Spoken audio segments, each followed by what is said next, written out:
everyone, and welcome to this February guest episode of the Psychic Explorer. How are you? I know I overused the word interesting, so forgive me, but today's episode is exactly that. Last month, I spoke to Rob Lomax, and he was talking to me about how he channels parts of his soul who are having experiences in different parts of the universe. Today's guest is Kim Charlson. Kim is a semi-conscious trance channeler. But instead of channeling galactic beings, Kim channels her spirit guide Monty.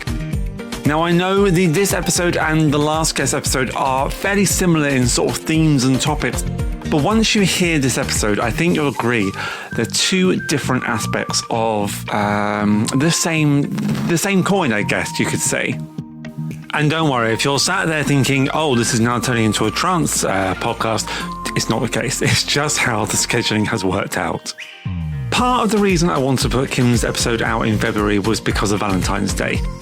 For me at least, Valentine's symbolises partnership. This doesn't have to be the romantic side of partnership. This can be the everyday, not relying, but leaning on someone. And for me at least, this is how I sort of see Kim's relationship with her spirit guide Monty. She has such a close connection to him that she can channel him effortlessly, it seems. I mean, this is taking her a long time to get to this stage, but it's really fascinating to see the dynamics between her and Monty. Now, prior to, during, and after this recording, I have to ask myself, does the concept of spirit guides resonate with me? And I have to be honest, no. I don't seem to have much conscious connection to any sort of spirit team that I may or may not have. I'm sure I do, but I don't have that connection, at least not the connection that most people in the spiritual world seem to. I hear the term spirit guide bandied about quite a bit, and I have to be honest. When I hear people say my spirit guide told me this, my spirit guide told me that, I have questioned in the past, is that just your inner self giving you permission to say or do something that you may not have the confidence to do yourself? And maybe that's exactly it though. Maybe that is exactly what a spirit guide is. Maybe it is that inner person, your inner self, giving you the confidence that you wouldn't normally feel that you had. So this conversation has allowed me to see spirit guides from a different point of view. They're not just, I think before I saw them as this physical other entity that walked alongside us rather than someone who sort of sat within us, gently whispering into our ear and gently guiding us. It's taken me a while to come to this concept. It's taken me a while to come to this analogy.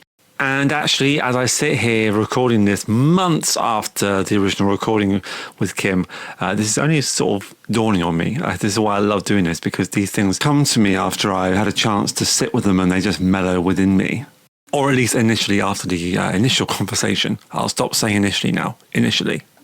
I had first come across Kim Charlson on Haley B's podcast, Opening the Door. Kim was talking to Haley about channeling her spirit guides. She was talking about the concept of spirit guide. And I was already not uncomfortable, but uncertain of that whole concept.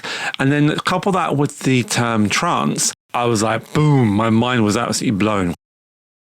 I am really glad that I listened to Kim's episode, because as I was listening, although it didn't sit with me personally, it did make a lot of sense. The concepts that she was talking about, suddenly something was clicking in my mind, thinking, that makes sense to me. I reached out to Kim on Instagram and Threads, and we got chatting, and I plucked up the courage to invite her on. And wonderfully, Kim said yes. During this conversation, you'll hear Kim pause and give way to Monty. She channels him through her voice, and you'll hear the difference. It's not this strange squeaky voice or this deep baritone of a guy. It's just a slightly different intonation than what Kim normally uses. This is a very open and honest conversation about Kim's experience, which I love. I think that's really important to have those sort of conversations around these topics, because it's something that myself, maybe you, maybe many other people haven't yet formed their belief systems around. Right, shall we get to it? Before we do, very, very quickly, a big thank you to Kim and a big apology to Kim. When I recorded this, I had a hacking cough, and I was, bless her, she had to put up with me coughing down the line to her. I don't know why I didn't use the mute button. On top of that, there were a myriad of technical problems. It was recorded in the height of summer, so I had my windows open and there were sounds of birds swooping outside, which were distracting for both of us. So a big thank you and a big apology to Kim for such a chaotic recording. But I'm really happy with what we've got now. So I present to you the fabulous Kim Charlson.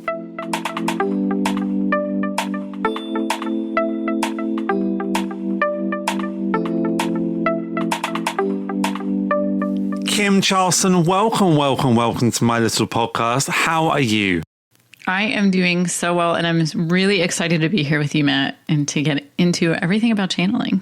Well, this is an interesting one for me. I became aware of you, Kim, from your interview with Hailey B on her podcast, Opening the Door. We've been chatting back and forth, and I'm really interested because your perspective, and I mean this with love and respect, but your perspective doesn't naturally sit with me. Does that make sense? Yes, and it's even different within the channeling space too. I'm in a very unique position that a lot of people who are more traditional psychics and mediums feel very uncomfortable with channeling, which I totally understand.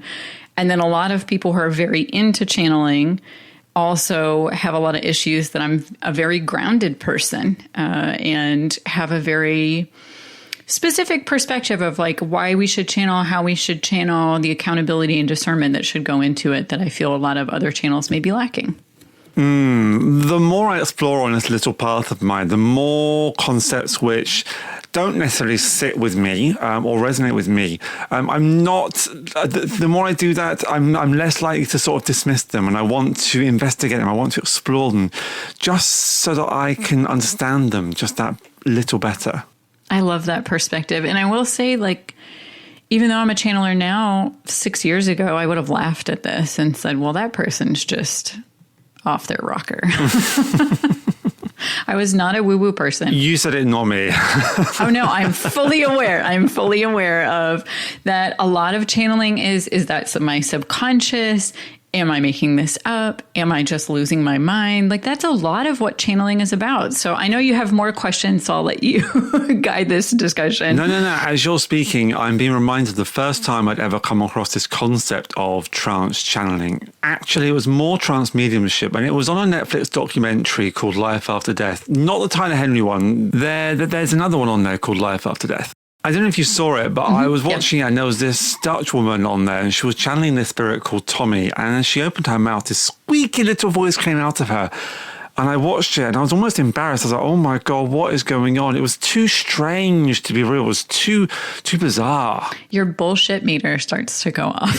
I don't know about bullshit meter, but it was just so bizarre. I think that's normal though. I think that's entirely normal because, there's a certain inclination, and for the listeners that don't know what we're talking about first, so trance mediumship or trance channeling, they are slightly different. Trance channeling is when you go into either a semi-conscious state or a completely unconscious state, and you allow another spirit to take possession of your body and speak through you and express through you.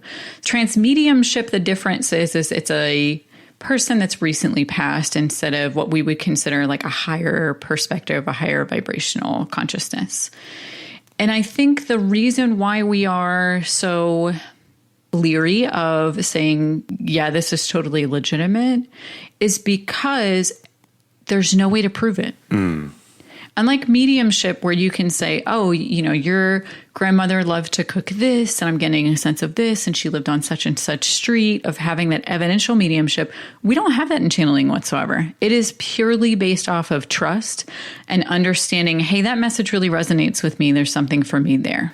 It's interesting because you've gone through that process of questioning already. Before we started recording, you were even saying, when this started happening to you, you were thinking, is this real? Am I making this up? Oh, I thought I lost my mind. The first time it happened. And the very first time that I voice channeled, it happened spontaneously, which is very rare. Most channelers do it in a more intentional way. And for me, I was trying to do an energy healing session on my husband and felt this energy and wanted to bring it through my body and transfer it to him to move the block. And it ended up wanting to speak through me. And in the moment after it was over, I was like, what even was that? did I just make that up? Are these things that I wish I could say to him about his energy and his block, even though they don't really resonate with me? Like, is this my subconscious coming through? What even was that? And it was only because I had a really deep relationship with my own energy healer and told her what had happened. And she was like, oh yeah, this is channeling. And my husband had had a conversation with his spirit guide that was the one that came through. Otherwise, I would have brushed it off and just said, well, that was really strange. I'm not going down that path. So he was able to recognize that what you were saying was valid because he had had that conversation already privately. Yeah, he is someone that is very connected to his spirit team. And frankly, his connection makes me jealous, which is funny coming from me that I can allow my spirit guide to speak through me. But every single day he talks with them first thing in the morning. And he has the relationship with them where they're kind of piping in all the time. And I'd had a conversation with this guide earlier that day. And he always takes notes on his phone every morning of what they have to say. And he said, look at my phone. This is what they said. That is just what you said. This is a continuation of that same conversation. And I was completely unaware of what he had gotten from his spirit guides that morning. If that had not happened, I would have said, well, this is just some strange occurrence. I must just be under a lot of stress and just feel like this was something I needed to say that I had not recognized. And that's, I feel like, what often happens when people are tapping into their intuitive abilities is they write it off, because it's so easy to do that, because we live in such a logical world that prioritizes logic to such a high degree that anything that comes in through an intuitive sense, whether it's as far down the road as channeling or it's something as simple as just kind of a weird feeling in your stomach, you're kind of like, is that just something I'm making up? Because it's not logical. We can't follow that logic. Okay, so let's go back to basics on spirit guides and Kim. In your opinion, what or who are spirit guides? Because I've never felt that need to be able to contact that side of my spirituality. So in your opinion, what or who are these entities? Yeah, so your spirit guides are a group of souls that are non-physical, that they may have been incarnate and been human or a different animal or not even on Earth at some point in time, but they've decided and chosen to remain in the spirit realm, and that they are working through their own soul growth and soul evolution by helping you on your path. And they only work with you. So that's why they're different than an ancestor that may come through mediumship, that they are only on your team. They don't coordinate to like really help anybody else. They may coordinate with other teams, but it's always for your purposes. Mm-hmm. And they are generally have done a lot of spiritual work. And what Monty, my spirit guide, has explained is that there is actually kind of like an overseeing body over spirit guides. There is an organization to it that they assign different members to different teams, check in on their progress, provide them with resources. So they're also supported on their side, but it's for you and you alone to move forward in your own spiritual growth. And then they move forward in their spiritual growth by being on your team. And they do that through unconditional love, that they love you no matter what mistakes you make, no matter how bad of a person that you think you are. Your spirit guides love you no matter how much of a failure you may believe that you are, because they see in your essence who you really are. And they're the ones that are with you every second of every day in every lifetime you have had. And they continue through multiple lifetimes with you. I wonder also, what is their role in our lives? Is their role to point us in the right direction or to change things, to make certain things happen? Their role is really a support team. So they believe that we live in a world of choice. We live in a universe of choice. And they won't make those choices for you, but they will help you make those choices to make choices more in alignment. So they may send you nudges. They may send you different interactions that they coordinate, different synchronicities for those things to happen. But the most important thing that they do for you is that they send you that unconditional love and support, because energetically, that's what they're doing all the time. And you're receiving it, whether or not you are open to it, it is coming into your energetic flow on a consistent basis. And for them, watching us make all the mistakes that we make, because we make tons of mistakes that takes us out of alignment with our soul, they have to learn to love us even still. That's part of their mission. And part of their calling is to love us even still. And they don't get mad at us. It's really a supportive position. And that they are there in the purpose of helping us in our spiritual growth. So it may be that something that's really difficult and hard and challenging for you, they're not going to steer you away from it because they can see, well, that's really going to help them work on these different issues that they really need to work through in their spiritual growth. And every so often I will get like a commenter on social media that says, well, all these horrible things happen in the world, so I can't believe in spirit guides. Yeah. Because all of these really horrible things happen to children, and obviously spirit guides would prevent those things if they existed. But unfortunately, that's not what they're there for. They're there to support us, but they're not to prevent bad from happening to us. And in the same way as we experience challenges of whatever those are, they are there for our spiritual growth. Now, that gets into a lot of theoretical concepts that I would urge listeners to think about themselves, of the questions of like reincarnating into really difficult lives, like really, really difficult lives, the ethics of that, of a lot of times we also project moralism onto those things of, well, they deserve to be there because their energy is bad, or they've done that to themselves, or the traditions of karma, of that you did something in a past life that you're paying for now. What Monty has often talked about is that the role of spirit guides is one without morality. Morality is a human creation. So they don't have morality in the same way that we do, but they have unconditional love. And there's a really big difference between those two things. There is no limit to their love in the way that humans experience. And a lot of how we ascribe value to people and what happens to them is through a moral lens. But instead of having a moral lens, they have a lens of love, is how they look upon the world. It's a really different perspective than what we have. And it's hard for us to really be able to access that because none of us are really capable at this stage in our lives and at this stage in our incarnation, not only to love that way ourselves, but also to receive that amount of love.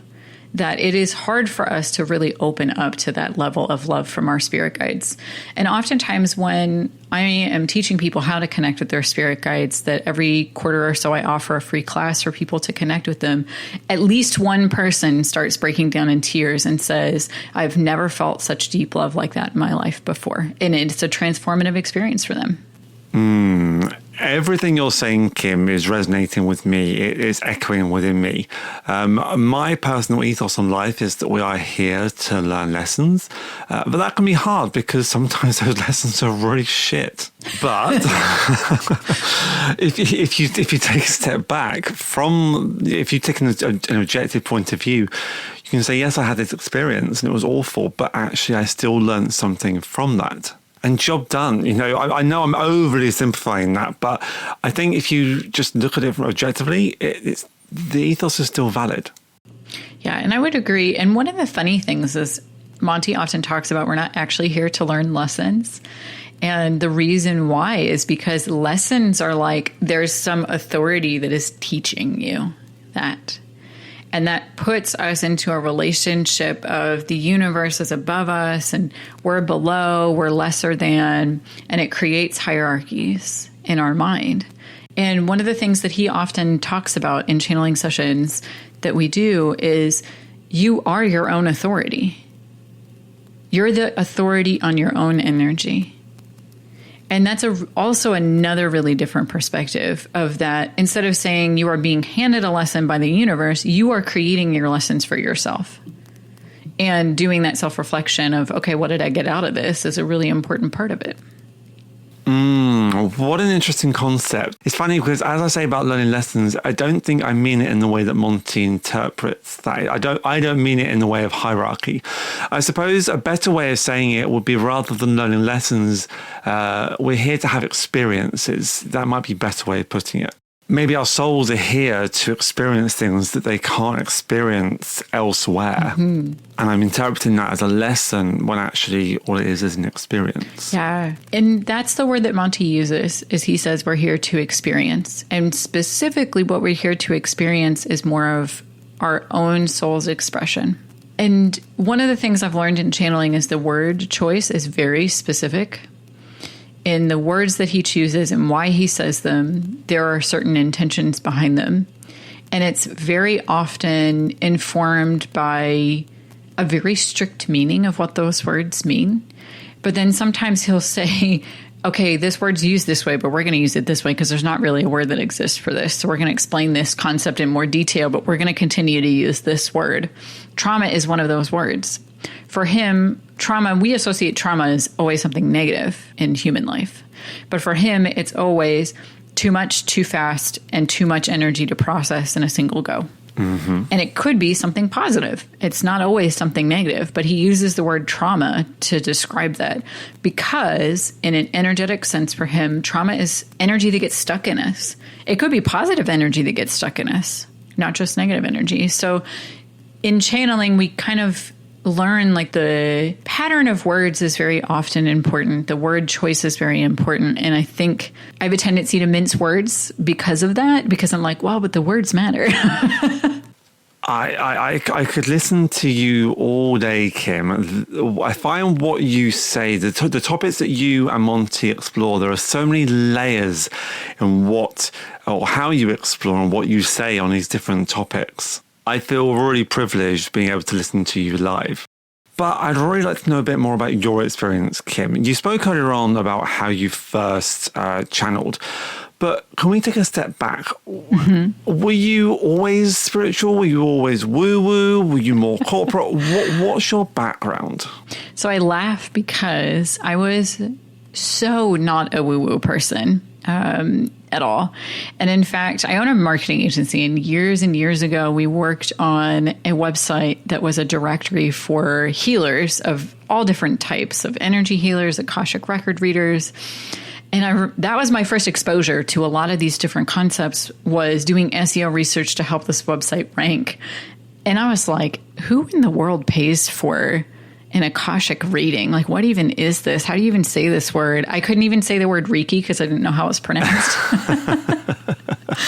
So for me, like, I had absolutely no woo. I was not raised in a woo-woo family, didn't know anything about psychics, work, tarot, any of occult stuff whatsoever. I was raised in a Christian household, but my dad is a recovering Catholic and my mom is a recovering Episcopalian. So we were in a hippy-dippy church where there were literal rainbows painted on the walls. Excellent.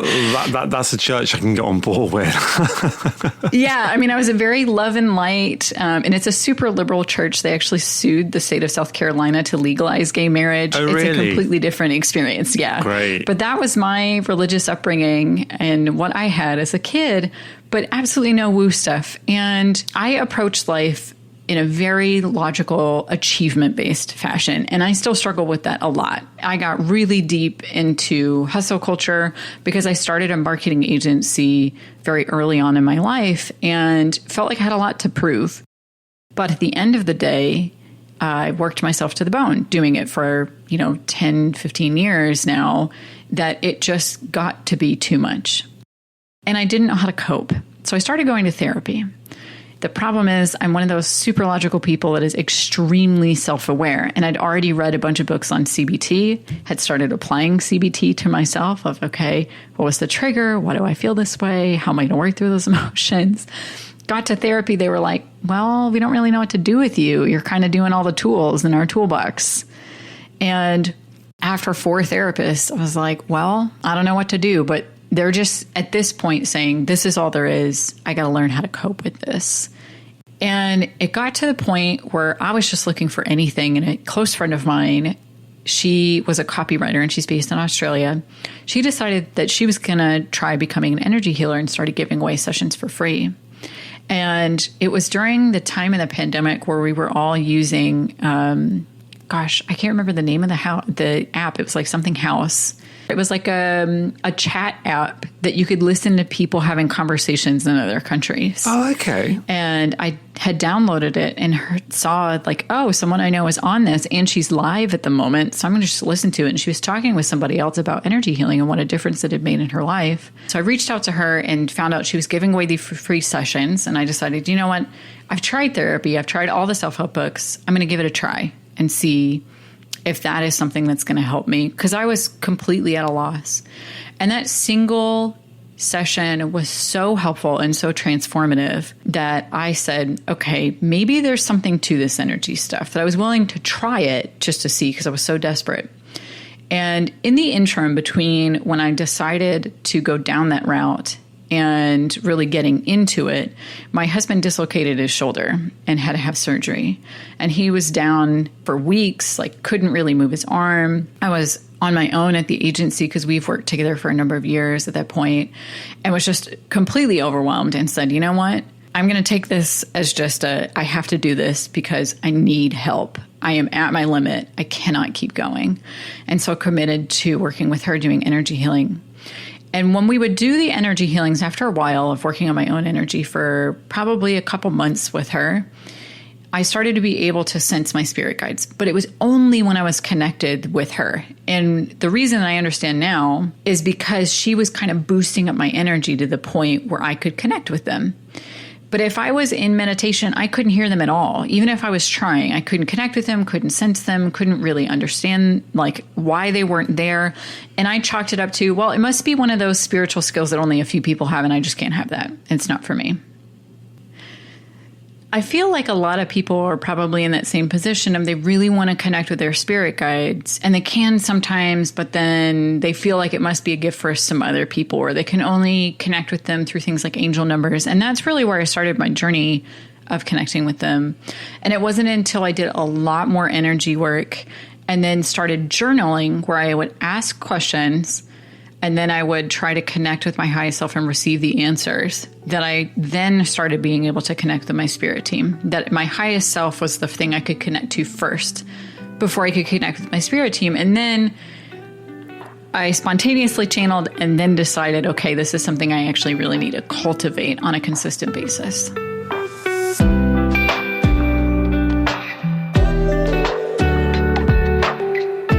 I wonder if what Kim is saying is resonating with you. I'm fascinated, but the more and more Kim is speaking about these different concepts, the more I am finding that they make more sense to me. And I wonder if that's the same with you. I'd love to know. You know where you can reach me.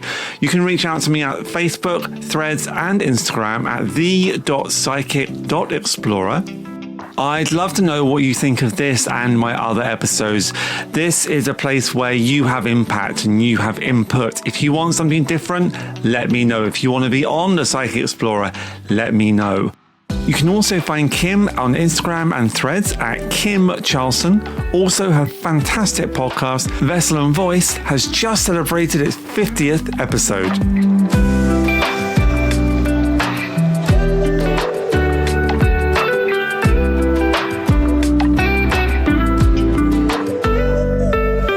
So you were exploring this route anyway, but the channeling was complete fluke. But because of your curiosity, that's what kept you exploring, kept you on this path?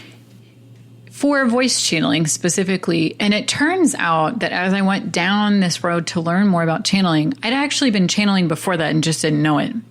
That we can channel our highest self. So every single day I'd sit down and I'd write down questions about like the biggest issues I was facing that week and what I needed to do. And I was lost and didn't know any answers. And I would just sit there and kind of close my eyes and just write down whatever it was that I felt intuitively while trying to tune into my highest self. That is a form of channeling. Channeling comes in lots of different forms. So it's not just voice channeling. It's not just, hey, I channeled this and tuned into this psychically and I'm receiving these messages and these signs and different imagery. It can also be automatic writing, which is where you allow the pen to move via the spirit being is moving it for you, as well as inspirational writing, which is what I was doing, where you sit down and write down questions and then you just try to write down whatever it is that you feel that you're receiving. as well as you can just sit in meditation, and whatever you receive, as long as you're well connected and you're in a high vibrational state, that's also channeling. Channeling is the act of bringing anything from the non-physical to the physical.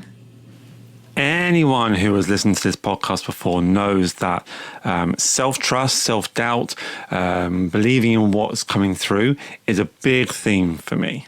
As I continue to explore my spirituality, it continues to be a big battle. Further to what you were saying there, and actually further to something we were talking about before we hit record, and I don't know if I should be asking this in present tense or past tense, but how did you tell the difference between the voice of your spirit guide and your inner voice? I love that question, because usually people ask, how do you know it's them? But I think knowing the difference between the different voices that you can have in your head is really important. So you have that inner voice, and you usually have more than one. There's the one that beats you up, that says negative crap about you all the time. There is a positive version of that, but they usually actually speak in the same way. They use a lot of should. They use a lot of regret, and they use a lot of past tense. That it's a lot of reflecting back on things that you should have done or could have done or did correctly, and that you're building yourself up. It's not a lot of forward looking, and it's also not a lot of present tense. If it is forward looking, it's usually the voice of anxiety. Of we have to anticipate all these different things that are going to happen. We have to orchestrate this different way and this different way, or what's going to happen in this way or this way, and trying to predict. But it's usually from a position of trying to figure out things. It is not a voice of knowledge. It may be very confident in itself, but when you really listen to it, it doesn't actually know what it's talking about most of the time. And when we come into the subconscious, so not the active voice that you can hear, but the kind of voice that bubbles up from deep within you, sometimes that can speak in things that may feel like they're channeled, that they're images that we don't really understand, or they're allegories, or they're archetypes. The difference in that I have discovered myself is that it makes logical sense. That I can apply logic to it and say, oh, well, I'm having this dream about feeling trapped all the time because I feel trapped in my life right now. And that was a dream I kept having at that time period in my life.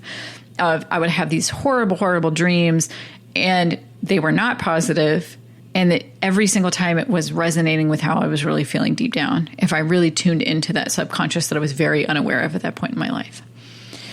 And that's not to say the subconscious is always negative. Sometimes it can be very positive, but it's something that feels, how do I put it?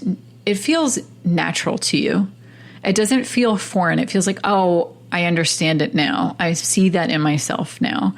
But it's more of an internal realization. Versus when you're working with a spirit guide, even though it may be a realization, it feels like it's coming from outside of you.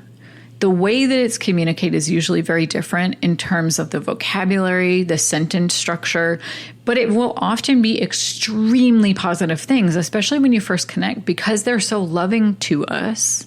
Most of the time, the messages that we receive are very, very loving in the beginning. And so then we kind of brush them off because we're like, well, that's just me getting into a mode of self-aggrandizement. It's not actually beneficial that, like, you know, I'm telling myself I'm doing a great job and look at all these amazing things I have done. Well, if somebody loved you a lot, that is probably the first thing they would want you to know. So we have a tendency to brush those things off because they seem innocuous, because they're not the answers to the big struggles. But most of the time when our spirit guides come in, they're trying to establish that trust, and they really want us to know how much they love us because they know how much of a difference that could make in our lives. And they're really dang proud of us. But in terms of like discerning the difference, there's a couple different ways. So the word choice, the way that it's said is usually different. But if you're able to tune into the energy, the direction of the energy is different. Usually if it's coming from you, it kind of feels a little swirly. It's around you, either in your head or it's around your body. It feels kind of like it's just circling there. Whereas when you're tuning into a spirit guide or a spirit being outside of you, it's coming at you from a specific direction. So when it comes to that discernment, that's what's really required, is that we take time to receive first. And we take whatever it is that's coming in, and then we discern afterwards. And for a lot of our inner self-talk, we don't do that. We just accept it as fact. We don't go through the process of saying, well, actually, that's not true. I am not stupid just because I did that thing absentmindedly. So learning that process of receiving and then discerning is a really good practice. And it's a good practice for your mental health anyway, because that negative voice for some of us is very, very strong. And using that self-discernment can make a difference. But it also makes it easier for us that when we receive intuitive hits from wherever they're coming from, we can say, okay, that's actually not coming from me. I understand that's not from me. Yeah. Would you agree that the more and more you experience that, the stronger that understanding gets or becomes? So in part, yes, I can trust it a lot more now that I have a really strong discernment, but my self-doubt still shows up on a routine basis. And what it takes is not external validation of people telling me, hey, that message really resonated with me, or that really hit a chord with me, or that meant so much and that really talked about, all these different things that I'm going through. Yes, that does happen, but that's not up to me. My job as a channel is to make sure that I am as clear of a vessel as I can be, that my consciousness is as out of the way as it can be, that I am in a state of deep surrender as much as possible, and that I'm maintaining that connection regardless of what distractions come up, because sometimes the things that will come through can be really surprising. So it's really important for me to be constantly monitoring that connection of, am I connected? Am I connected? Am I connected? Am I connected? Rather than saying, okay, I'm going to doubt that information. As the channeler, when I'm sitting with someone and doing a channeling for them, it's them to do the discernment, not me. Because I don't know what's going on in their life. I don't know what's going on in their head or whether or not it resonates with them. And that comes down to, is Monty doing a good job on his end? Of I get to relinquish that a little bit in a way that psychics don't get to in the same way. Because it's not my skill as the spirit being to know, is this message resonating? Is it really, helping them in the way that they need, in the tone that they need it, in the moment when they need it? My job is just being the channel. So I do get off a little bit more lightly in that way than a psychic. I've never thought of it like that before. And that must be quite relieving. It is. The way that you describe that, the way that you say that. After a lifetime of making sure that I was hustling and performing at the highest ability, the only thing I have to worry about now is taking care of my vessel. It is this just really lightened load. And what it has helped me actually understand is that's true for all of us. That still applies in our lives, because what we are really doing is that we're a vessel for all the energies that want to work through us. Whether we're channeling or we're doing our daily work or we're creating something, that is something from the non-physical that we are bringing through. It may be our own soul energies or it could be a different energy. So rather than constantly judging ourselves on the product and the outcome, which many times we cannot control, we have to judge ourselves on how good we're being a vessel, how good we are doing the act of the creating without regard to the outcome. I suppose just as we were saying before we press record, that's really hard, isn't it? Especially living in this world of stats and constantly chasing numbers and figures. It's hard, isn't it? Oh, and I struggle with it all the time. Yeah, all the time. It is something that, coming from a marketing background of trying to grow my channeling business, I'm constantly looking at those stats and saying, okay, how can I optimize more? How can I do more? How could I hustle more? How could I show up better? How could I change the first 3 seconds of my videos to get that hook in better? And I've had to learn, actually, no, it's not going to work that way. For me to grow my business and channeling to the place that I really want it to be, there is no amount of hustle that I could do to get it there. It's going to take more than just my energy. And that means that there's probably no point in trying to optimize everything to the inch of its existence. For what? For an algorithm? Mm-hmm. But we are who we are. We are human. Absolutely. Absolutely. And I feel like the external validation is such a inbuilt part of being human because we have a fear of death. Monty talks about that. The reason why we seek external validation is because we don't want to die. And the more I channel, the less I'm afraid of death. It still scares the bejesus out of me, But the more that I channel, the more I'm like at peace with it. We'll see when I get old. Hopefully I make it that long. Interesting. It's not something that necessarily resonates with me, but I certainly understand where you're coming from or what you mean when you say that. I guess the more you uncover, the more you explore, the more you know, and the less scary things are. It's like I know there's an entire team of souls just waiting there for me, that when that eventually does happen, because it will, there's no avoiding it, that when I am disincarnate, I'll be with them, and I can be with them here now too. And it's just a continuation. It's just the format changes. You are in active contact with your spirit guide on a daily basis. Mm-hmm. Do we need to be in active conversation with our guides, with our teams, with our spirits in order to be spiritual people? It's absolutely not. No, exactly. No, that's what I wonder. You don't. You absolutely do not need to be in contact with your spirit guides to live a spiritual life. They're there if you want them, but if you don't want them, that's cool too.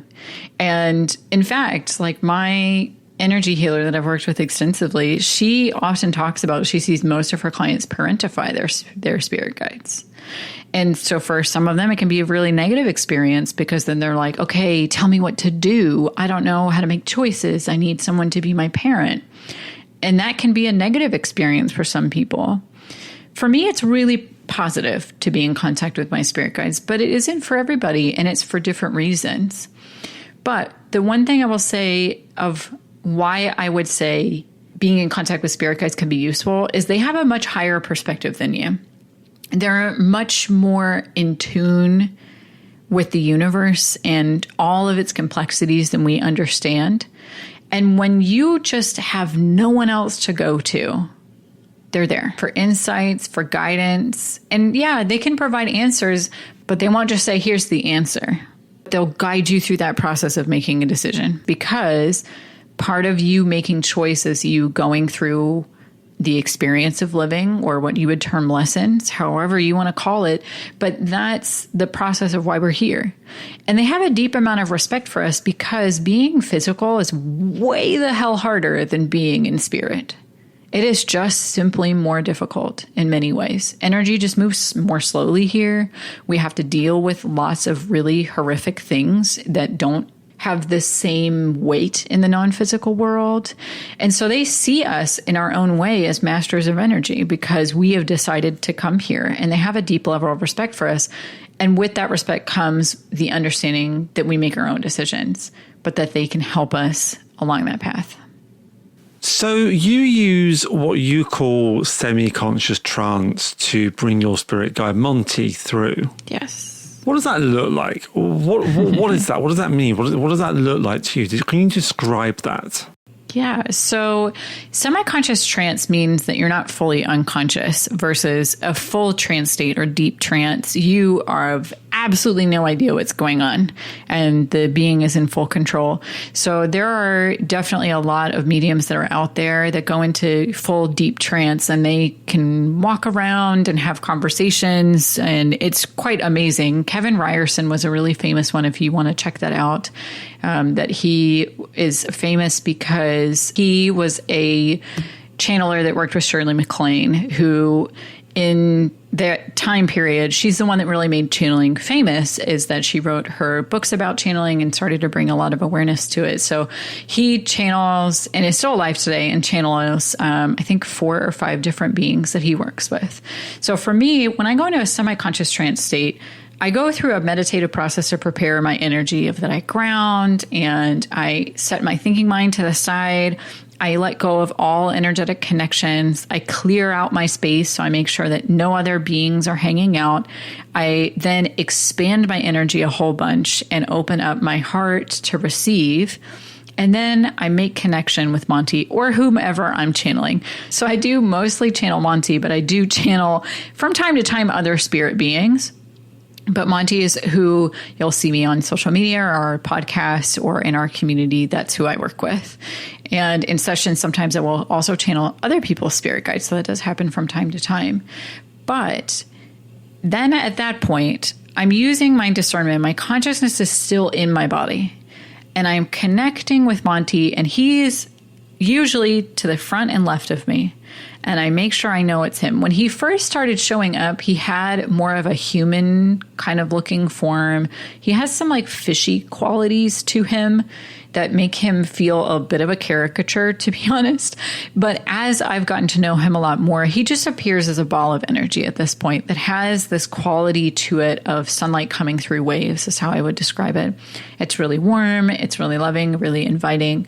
And once I know that he's there and everything else is away to the side, then we will complete kind of the connection where I allow him to come into my body, and he comes in mostly through my heart chakra and my head and my third eye and my throat, that he's mostly in the upper chakras. And as he's doing that, my consciousness at the same time, I am intentionally kind of bringing it to the back and allowing it to fall backwards. And for me, it usually sits directly behind me and a little bit to the left is where my consciousness is.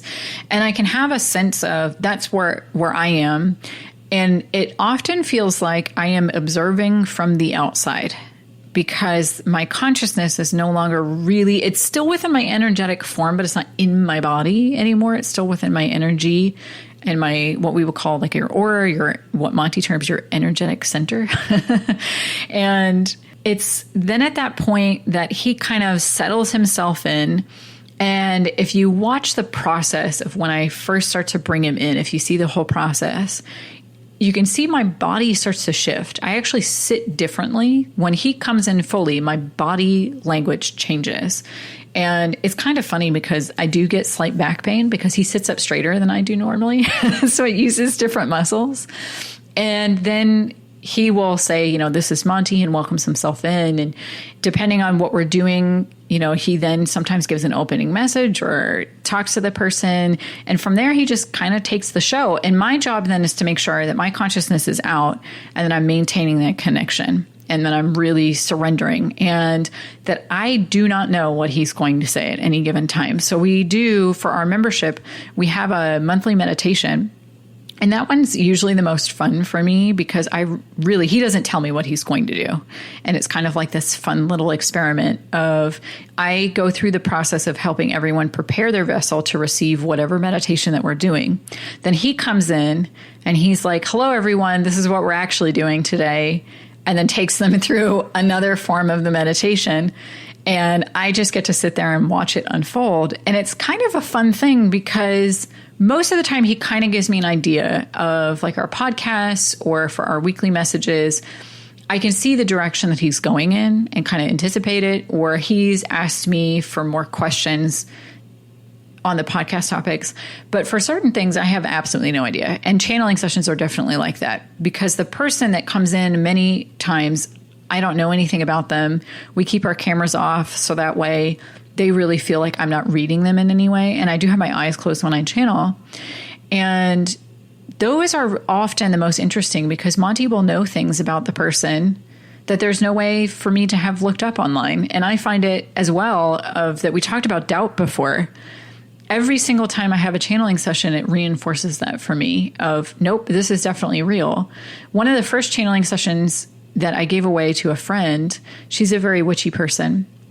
And she asked her spirit guide that at that point in time, I was still channeling a lot more people's spirit guides than we do now. I really work mostly with Monty, but at that time period, Monty was acting as a doorkeeper. So he would say, okay, there's somebody on your team that wants to speak with you. We're going to switch places. And then I would allow their energies to change while my consciousness is still out. And then the other spirit guide would then speak through me. And this other spirit guide came in and gave her really specific instructions for a ritual to do with a purple candle. And I don't know anything about witchy ritual type stuff. It is not something I've studied or really been into myself, and admire it for all its detailed nuance. And at the end of the session, she said, you know, it's really funny. Earlier today, I felt intuitively I needed to buy this purple candle, and I bought it, and now I have it to do this ritual. So it's things like that also continue to prove to me that even though my consciousness is out of the way, it's still not my subconscious. There's too many things that are said or things that are known that I could never know, or weird synchronicities like that there's no way for me to anticipate. there's this one question I need to ask you, Kim. How much control, when you're in this state, how much control do you have? Like when you're channeling Monty, are you control of your lips? Are you control of your voice, your tongue? From a really academic point of view, like what's the sort of percentage that you are in control of? It depends on the day, to be honest. Some days I can release more control. The safer that I feel, the more grounded I feel, the more centered I feel, the more relaxed I feel, the easier it is for me to channel. And then I can go into a slightly deeper trance state. But I am always in control, so I can stop it at any time. And that's why I do semi-conscious. It's never to the point where I don't know what's going on, that I don't have discernment. I've taken a lot of channeling classes. Is how I really learned ultimately how to do channeling. And I would say properly is a judgment word here, but I do have a specific way that I think channeling should be done. And the reason why is that we stay protected in that. Whereas a deep trance channeling state, entity attachments do happen, and we do have to be cautious of those. And in channeling, you can be accidentally channeling something that is not a higher sense of perspective, not a higher vibrational being. So that's why I chose semi-conscious trance channeling, because it felt like I could still have that discernment that I still feel is important, and that I'm not just going to let anything take over and speak through me. And I only work with things that I know well. There's other spirit beings that I work with myself, but I would never channel for someone else because I don't feel like I can trust them enough yet, that there's that relationship there. It is something that we've built up over time. In terms of like, can I feel my body moving? Yes. I feel like if you've ever meditated really, really, really deeply before and you kind of have this like foggy sense of connection with your body, that's kind of what it feels like.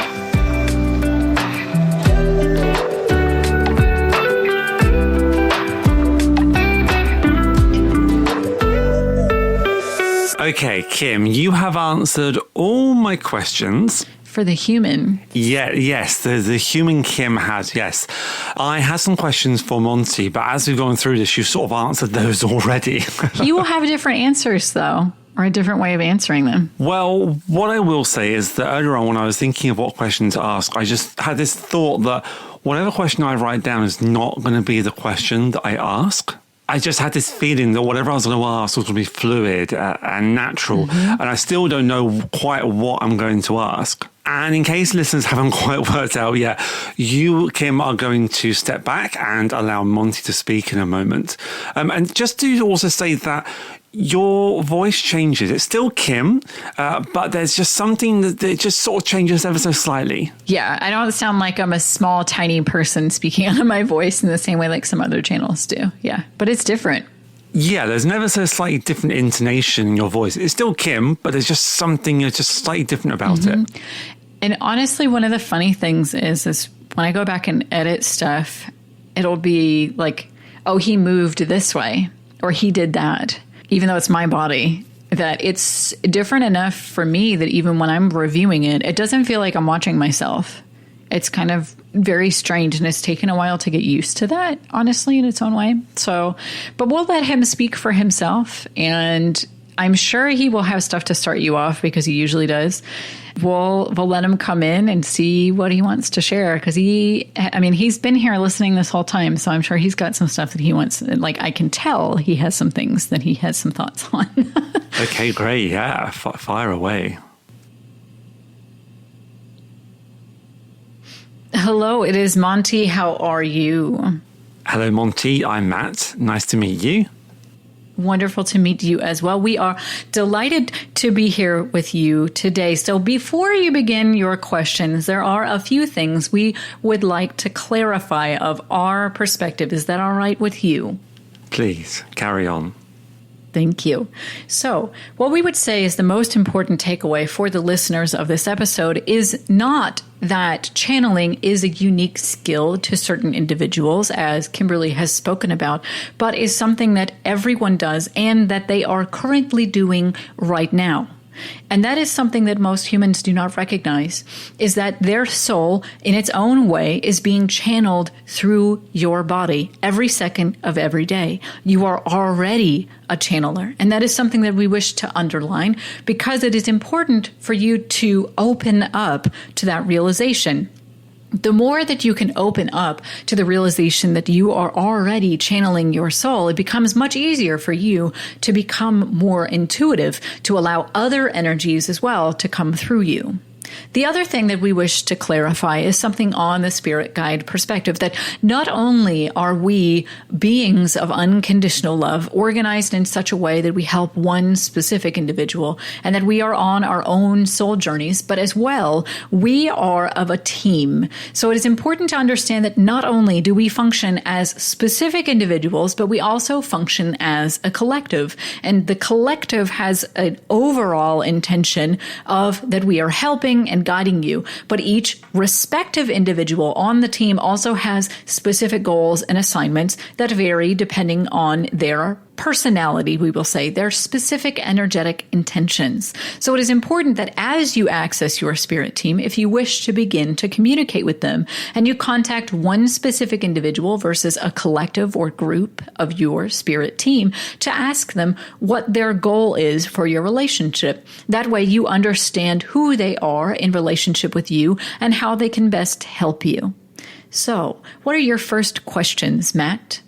I have a question here about lessons. And as we were talking with Kim earlier on, we were saying that lessons are more like experiences. And I guess my question is, the experiences that we have as we live through our physical lives, are these experiences which our souls have chosen to live through? They've been laid out before us in a certain way because these are what our soul wants to experience? Or do we come here with a checklist of things that we want to experience, but whatever comes our way happens? I hope that makes some sort of sense.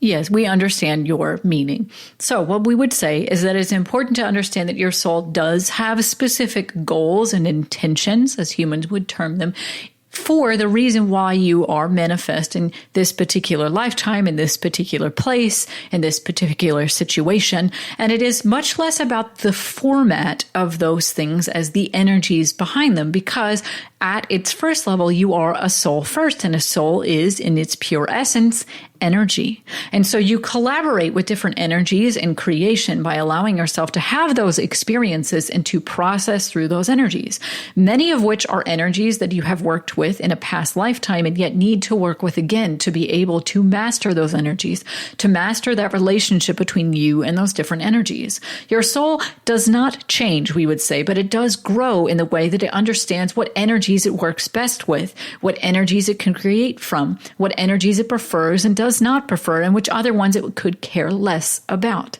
Now, there is as well a certain state of surrender that comes in.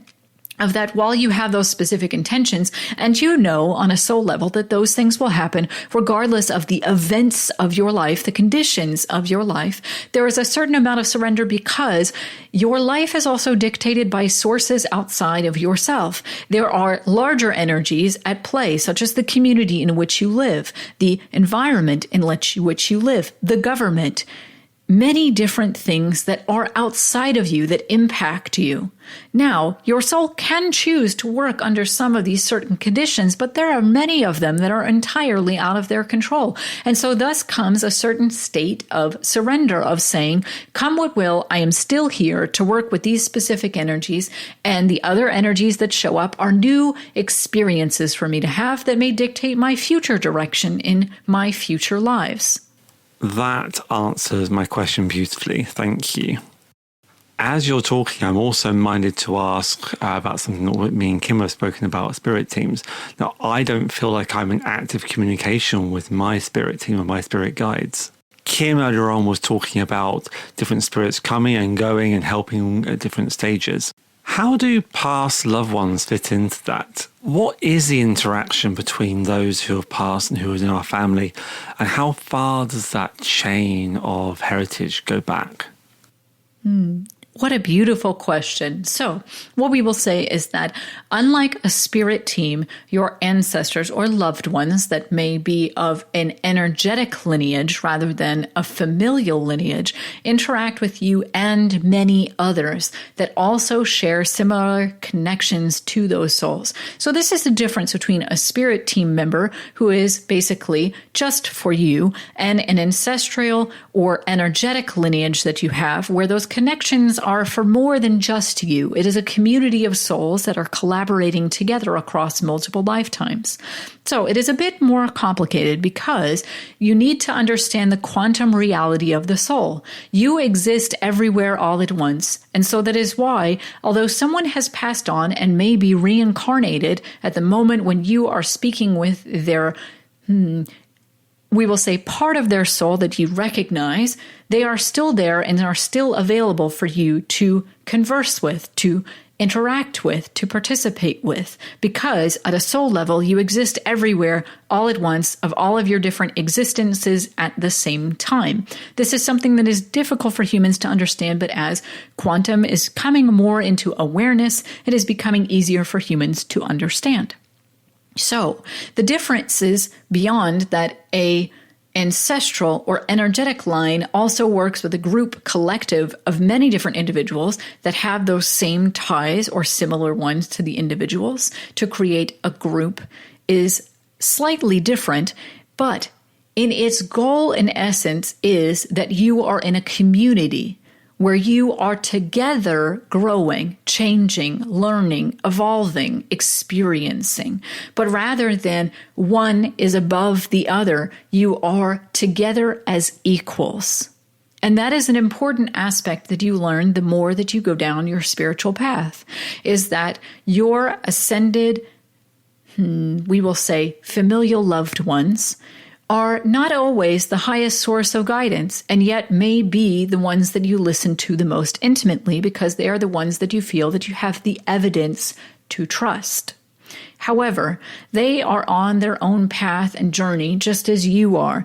And what we would say is that while they can provide comfort and insight, if you wish to have the highest perspective possible, we would advise that you consult your spirit team or something even higher than those on your spirit team for more in-tune guidance. Whereas mediumship in the practice of evidential mediumship rather helps you feel more connected with the spirit world because you understand that you are merely in a body for this time and there is an existence outside of that. Thank you, Monty. I feel really privileged to be able to hear your words this evening.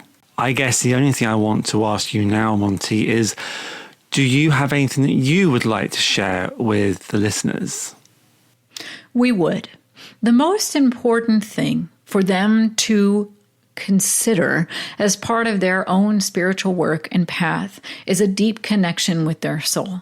Ultimately, this is the goal of all of the spiritual work that you will do, is a divine connection between you and your soul, because when you are deeply connected with your soul, that becomes the pathway for you to exist in separation and be able to function in a physical creation while also being connected to the universe. That is, in many ways, the way that you can live a more complete life going forward. We send you great love. We are delighted for this opportunity, Matt, and we send you great love specifically from us and your spirit team and great healing. That is all. He kept wanting to call you Matthew. Well, that's my name. He loves using people's full names. He only ever calls me Kimberly, and I think it's funny. And he very often will call people by their full names. And I was like, no, you got to call him Matt. That's his preferred name. Wow. Thank you so much, not only to you, Kim, but both of you for sharing that experience. I said to you before that I wasn't sure what question I was going to ask. I think I asked a version of what I had originally planned. Yeah, I just felt called not to ask my original questions. What I find really fascinating, again, overuse of the word interesting and fascinating here, but his answers, there are so many different layers to them. Mm-hmm. My previous guest in the January episode, Rob Lomax, he can channel his spirit team, but he would say that they are beings in other dimensions. And for me, that is really out there. But when Monty was talking, it was almost exactly the same as what Rob says, and the way that Rob describes it. It's just the similarities really are uncanny. There's correlation. Yeah, and that's the thing that I think we have to really take in as we're discerning channeled messages, because not all channelers are good at what they do. Just like not all mediums are good at what they do, or all psychics or tarot readers. It's a skill that we develop over time. And you can absolutely be channeling your subconscious and think that you're channeling a higher source of guidance, or be channeling a lower vibrational being and thinking that it's something amazing. The kind of traits that I have found, it's something that's generally positive, even if it's something that is bad news, that it's delivered in a loving way. Sometimes it can be very firm depending on the being, but it's still something that's helpful. It's not leading us down a road of everything is awful all the time. Why do you even try? It also needs to come from a place of supportiveness and guidance. And even when we're channeling higher vibrational beings, so for example, like an archangel, they have different personalities, just like we would. And some of them are definitely more intense than others. And some of them are more brash and more straight-laced, I would say, as well. Like Monty can have a very funny sense of humor sometimes. Archangels, I've found, don't really have that personality to them. They're here for a purpose. They want to get down to business. They got plenty of stuff to do. They're in, they're out. Let's go. That's been my experience with archangels. Now, other people have different experiences, but there's a purpose to what they're saying is the other thing. Of that, it's not just a bunch of flowy, cutesy words that make us feel good, but it is actually helping us in some way to achieve something. And that it's not just there to make us feel good, it's to help us come to decisions and come to a deeper understanding. One more thing I think I want to just add to that is that for me personally, and strictly this is just me personally, when people start talking about angels and archangels, my reaction is to go, no, not for me. As you're saying that, I'm saying to myself, Matt, just take away that word. Remove the concept and the wording of archangel or spirit guide. Remove that concept that I have in my mind that I am judging and I'm stereotyping. Remove that. And not only does it make sense, but it also feels right. Yeah, and I agree with that, because a lot of these different beings have so much human baggage that come with them. Of like, especially archangels, you know, it's like Archangel Michael, depending on what source you're looking to, can be somebody that's really loving and kind, some of the modern channelers. But if you go to the Bible, he's, you know, not someone I would want to mess with. And can be used in certain ways, you know, with what we've have happening in Palestine right now, can be used in ways as an excuse for genocide. And I do think that we have to be conscious of our own human reactions and to say, okay, I'm going to set that to the side right now. I'm going to allow this to happen, and then I'm going to judge it afterwards. And that's, I think, the key with channeling and intuitive arts, whatever they may be. There's a lot of human baggage. The unfortunate bit is that channeling does require a lot of discernment, because once you get down this road, it is a slippery slope to just wackadoodle stuff. And a week does not go by that I don't get a message from somebody either saying that they are praying for me because I've been possessed by demons, or that they fell for wackadoodle stuff and now they're unsure of who to trust. Discernment is the most important part, and that we have to rely on ourselves for that rather than relying on outside sources. And that includes anything from past human history. That stuff is super valuable. I'm not going to discredit it, but I have to know my own experience, and my own mastery of my own energy is more important than all of that. Yeah, we all have our own experiences, and we can only go forward with, or we can try to go forward with the experiences that we have lived. Thank you so much for tonight, Kim. It has been an absolute pleasure to have you on the Psychic Explorer. So sorry for all the technical glitches. So sorry for the bird screaming down my microphone at you. It's been a fun podcast, even with all of our tech glitches and the birds and all of the different things. It has been an absolute pleasure to have this with you. And I hope the listeners really like it too. Oh, I just know they will. Thank you so much. Kim, where can people find you? They can find me at kimcharlson.com is the best place, because social media being social media. You can find me on Instagram and TikTok and Threads. If you want to talk to me as a person, the best place to do that is Threads.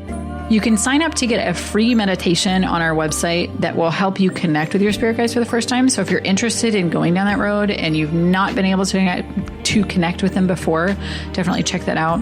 And then if you want to go even deeper with Monty, be sure to check out our podcast, which is Vessel and Voice, and you can find that on your favorite podcasting platform as well as YouTube.